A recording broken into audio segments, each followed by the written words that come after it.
Moi, c'est pas de la poésie, ce sont des histoires. Alors, je ne sais pas, je me souviens plus d'avoir raconté celle-là. La fille qui voulait être malheureuse. Lorsqu'il s'agit du bonheur, tout le monde le désire. Et chacun veut en avoir le plus possible. Non? Eh bien, curieusement, non. Abigail avait une amie qu'elle voyait de temps à autre. C'était l'occasion de fou rire, de se raconter leurs histoires intimes, leurs petites aventures sentimentales, de se moquer de l'un ou l'autre macho qui avait voulu faire l'intéressant, de médire sur l'une ou l'autre copine, de parler fringues, et ainsi de suite. Ça pendant des heures devant une tasse de thé ou de café et une assiette de petites douceurs régulièrement remise à niveau. Elles décidaient souvent, suivant leur humeur, de terminer la soirée en allant au cinéma ou au restaurant. Un jour, son amie fondit en larmes quelques minutes après leur retrouvailles rituelles. Très inquiète, Abigail se demandait ce qu'elle avait bien pu dire, tout en se mordant les lèvres dans la crainte de la fin dramatique de leur relation. Oui, tout est relatif, bien sûr, mais il n'y avait jamais eu de gros soucis entre elles. Tout au plus de petits nuages vite dissipés, se terminant d'habitude par des embrassades. Abigail était perplexe. Des pleurs comme ce jour-là la laissaient complètement désemparée. Elle essayait de se persuader qu'elle n'y était pour rien. Ce n'était pas elle la cause du gros chagrin de son amie. Un très gros chagrin. Mais allons, ma chérie, qu'est-ce qui ne va pas? Dit-elle en hésitant. J'ai dit quelque chose de travers? Dis-moi, raconte. Mais non, ce n'est pas toi, je t'assure. Tu es une merveilleuse amie qui écoute toute souriante, toujours prête à rendre service. Abigail soupira de soulagement. Elle était hors cause. Est-ce que je peux t'aider? Les sanglots redoublèrent, mais finalement elle se calma et tenta d'expliquer entre deux sanglots les causes de son désarroi. Elle commença par dire que tout allait bien, trop bien. La perplexité d'Abigail augmenta. Elle continua en disant que tout son entourage était merveilleux, que son petit ami était une perle rare, que son boulot était passionnant, qu'elle n'avait pas le temps de s'ennuyer, qu'elle rencontrait des tas de gens intéressants, qu'elle avait une famille adorable, que tout roulait quoi. En essuyant une larme, elle leva les yeux vers Abigail, dont le regard affichait un énorme point d'interrogation. Mais alors, hasarda-t-elle, mais alors, je voudrais de temps à autre un petit nuage noir dans ma vie. Si je pleure, c'est de bonheur, c'est parce que je suis trop heureuse. Tu comprends, nous nous aimons, tout va bien entre nous. Jamais de dispute, très rarement, jamais de grincement. Et tout le reste de ma vie, c'est pareil, jamais le moindre pareil, jamais le moindre problème. Elle voulait être malheureuse, elle ne savait pas ce que c'était, elle n'y arrivait pas.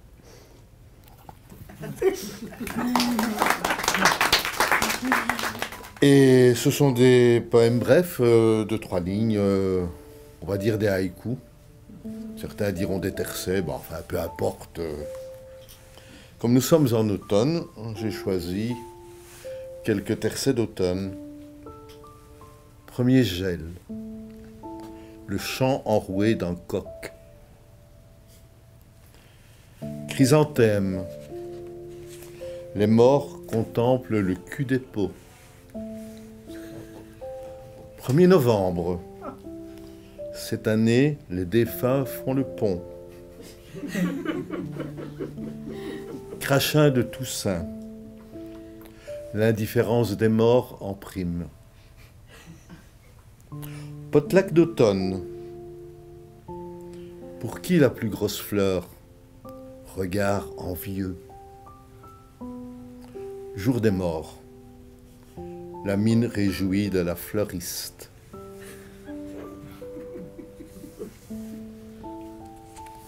Dernière feuille.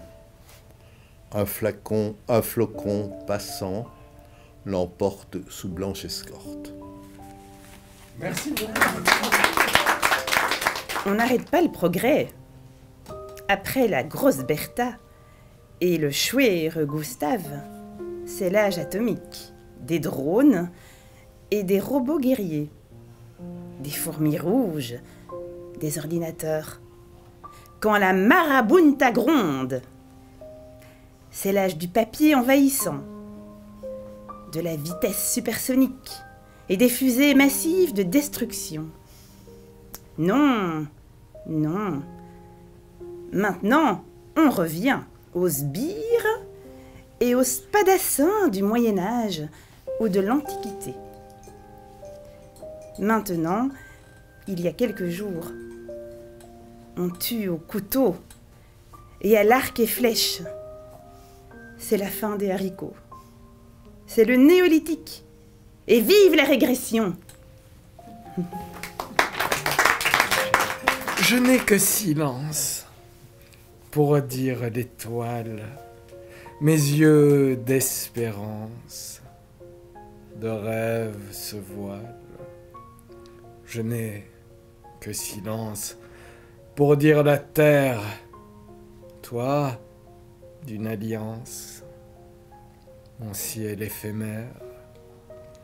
Je n'ai que silence pour dire la mort, et de connivence j'en combats le sort. Je n'ai que silence pour dire la mort.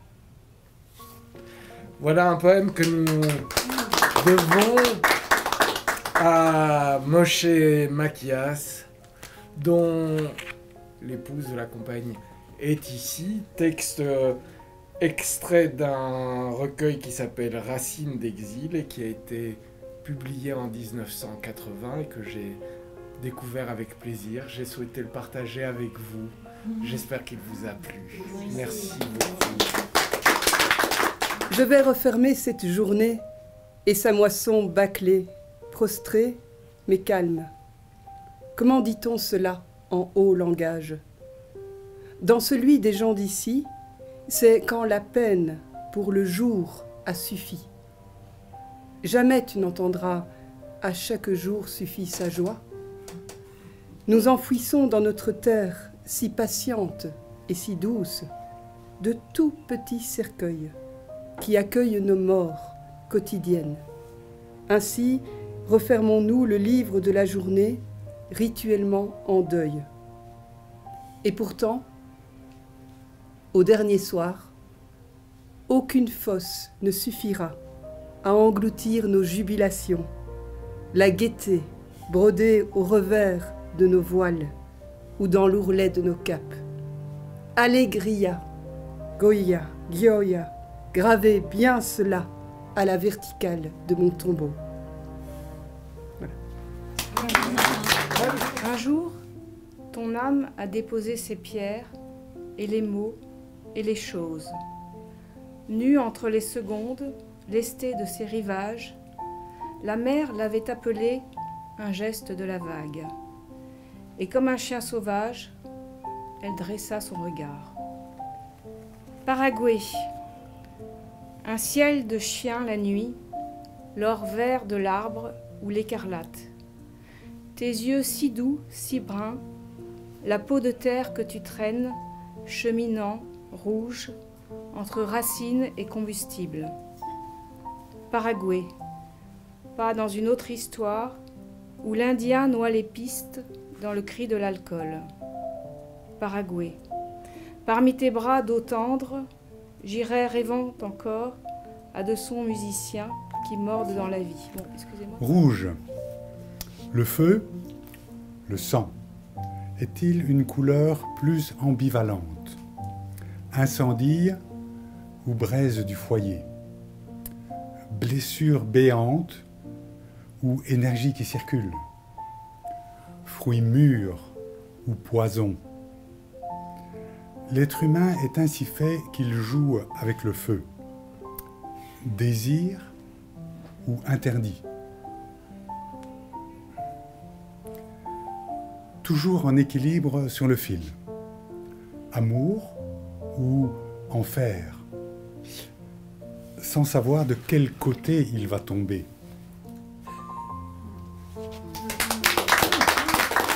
L'homme moderne, d'une main son téléphone, de l'autre les clés de sa Maserati.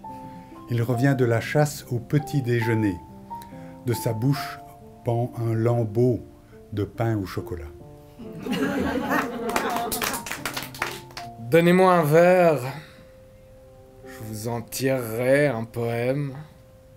Oh, donnez-moi 3 verres, que je boive tout mon sou, que j'y inscrive sur l'avers ma douleur polyphème et sur un parchemin de verre.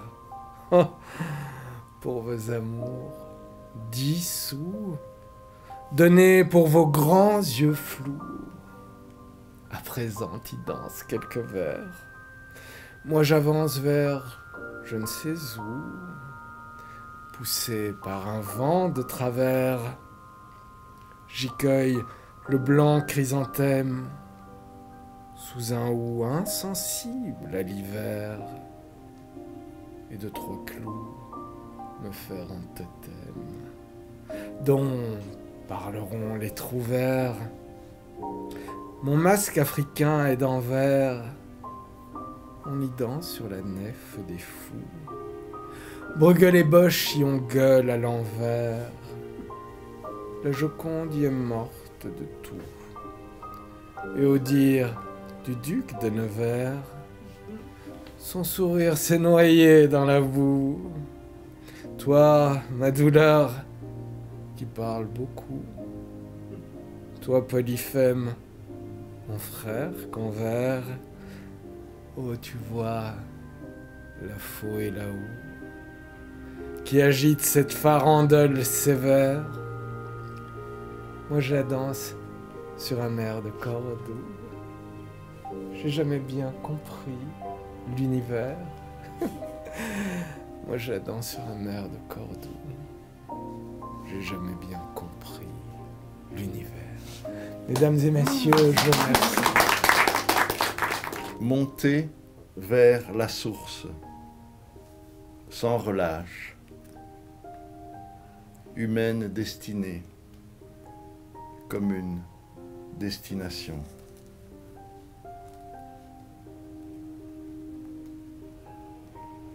Entre les 2 poèmes, il y en a plein d'autres.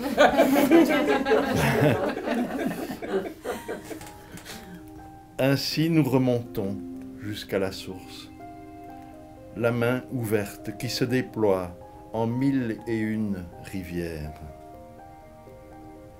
Nous tenons tous au creux de cette paume, éternel bourgeon à éclore sur le monde, fleur invisible. Le feu nous rassemble entre ses doigts, ce feu qui ne nous consume pas. Il est la sève, le vent et notre argile. Ainsi, sur le sel de nos larmes, le sang de nos guerres et le sable de nos désirs, se lève l'aube sans fin de la lumière dévoilée.